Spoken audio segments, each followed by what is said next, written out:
Hey everyone, how's it going? In today's video, I'm going to review a few different books for you, and they all share a similar topic, and that is lycanthropy, which is another word for werewolves. So, um, yeah. To start off, a lot of people, as you can probably imagine, have very, um, uneducated opinions of werewolves.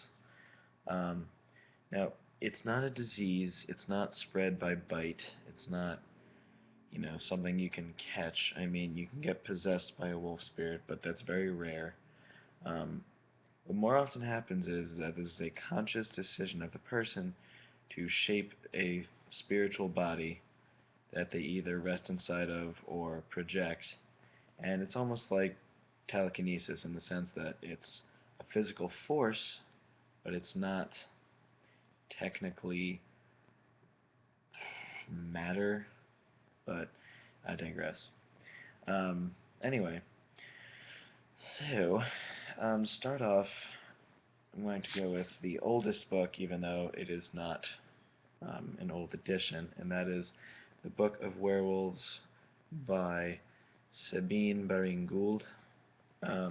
He is a um, sort of like a philosopher, and this was made back in the 1800s, and it was designed to sort of end the whole craze about lycanthropy in the ancient world.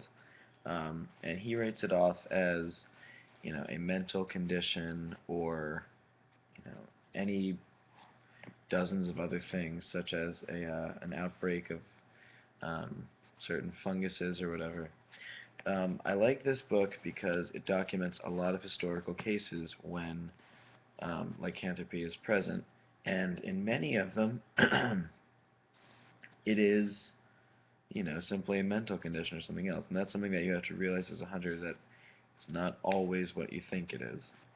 Um, that said, this book also talks about a lot of things that are real, so, do with what you can get. Next is the next oldest, well, I guess, next newest, whatever. And that is A Lycanthropy Reader, Werewolves in Western Culture. This is by Charlotte F. Otten. I like this book not as much as the previous one or the last one, but it's nice. It goes over basically the role that the werewolf plays in Western culture, um, kind of like the implications of what lycanthropy is and what it means. It's really nice. It's not, a great hunter's asset, but it's very interesting to read, and I don't know.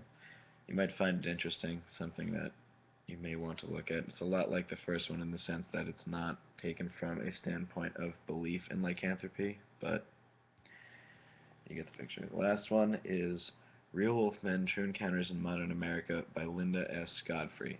Now, you may recognize the name. She is one of the United States' most uh, foremost authorities on werewolf-like beings that are still cited today, obviously. Um, she's experienced a lot, she's seen a lot, and this book is very interesting. It goes over a lot of eyewitness reports of wolfmen seen in America. I've been doing quotes all day. Um, it's very interesting. There's a lot of interesting information. Um, and I mean, take it, with a grain of salt, but it's very interesting, and a lot of it is, it's very, if you know a thing or two about hunting, it's very interesting. Like, I have, like, highlighted half of the book, like, if you can see. Um, it's just, there's a lot of very interesting things in here. And I've never done this, but it's actually very surprising. She has, if you can see here, a map of werewolf or wolf-like being sightings throughout the entire country, and it's very interesting. Um, yeah, and it wasn't that much. This is like 15 bucks, 16 bucks, whatever. I found it at Barnes and Noble. It was very interesting. Um, yeah. And yeah, this one I think was like $5 on Amazon, and then this one was much more. I got this secondhand, but it was really interesting. So with that in mind, I'm just going to go quickly over lycanthropy. I think I've done this before, but just to understand it a little bit better. Um, in the case of a typical lycanthrope or werewolf, what's really happening is, let's say I was one, I'd be projecting a spiritual, I guess, like shell outside of my body, and this is usually from possession by a wolf-like spirit or even a wolf spirit. And when this happens, when the transformation happens, the shell kind of like morphs and becomes almost like armor to the physical body, or it can be projected into the form of, the actual creature. Um, there's a lot of things that can happen. And in the case of lycanthropy or any animal transformation, the being that is possessing the person and the being that is the possessee, they're working in tandem. So there's the intelligence of the human with the animal instinct of the creature. Lycanthropy itself is, as a mental condition, is somewhat rare. Lycanthropy as a means by which to transform oneself into a wolf-like being is also pretty rare, but as far as supernatural things go, it's not too far out there. Like, as a hunter, you'll probably run across one or two werewolves in a lifetime. Um, and yeah, they take different forms. Like sometimes a werewolf will simply just be a human who has increased strength, agility, um, enhanced senses. Other times they will grow what appears to be fur, but is really more like an illusion. Although it's physical, it's really complicated. Think of it like the holodeck on Star Trek. Okay, you have kind of like a force field around the face, and then you have an image that is projected onto it. It's really more complicated than that, but just stick with that because it will pretty much get you through the lecture. Uh, so, um, there are 5 different stages of lycanthropy. Uh, not like a disease, 5 different stages and 5 different stages of transformation. And this goes across the board. You have human, which is, the wolf spirit is dormant inside. Here I am.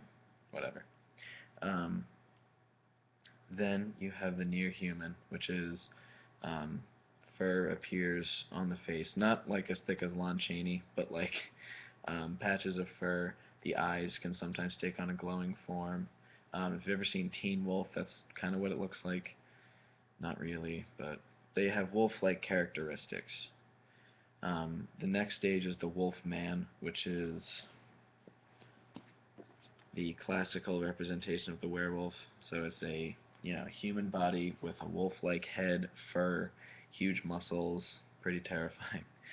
Um, the next stage after that is near wolf, which is sort of like a humongous wolf with some human-like characteristics. So these usually are the form of enlarged muscles, and it kind of looks like a wolf on steroids. Okay. And then the last form is the wolf form, which can either be taken as the projected consciousness of the human into a wolf spirit, which is nearly physical, or a human, and it'll be a wolf the size of a human, but it won't look as grotesque as the near wolf. And it is literally a wolf with a human inside. Um, and yeah, those are all the different forms. So, lycanthropy, of course, has its weaknesses.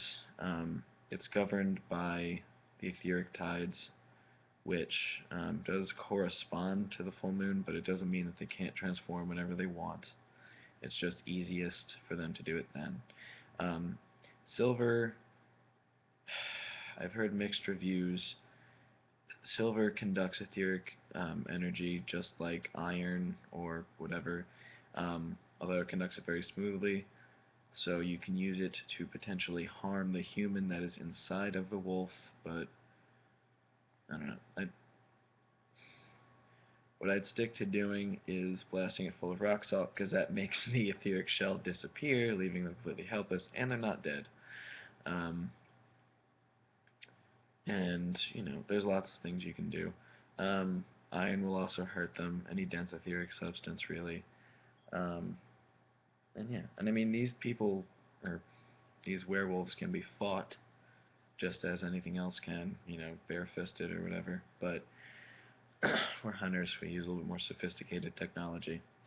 Um, Werewolves are extremely susceptible to wolfbane, or wolfsbane, aconite, monkshood, you know, as well as several other herbs. Um, there is a contingency with the theory that when a werewolf, that is a human who is a werewolf, dies, that their spirit can sometimes become a strigoi afterwards, or like an angry spirit. And yes, that can happen. So, do what you have to do. Alright, so that's it for this video, guys. Put one up again soon. Just, rate, comment, subscribe, and happy hunting.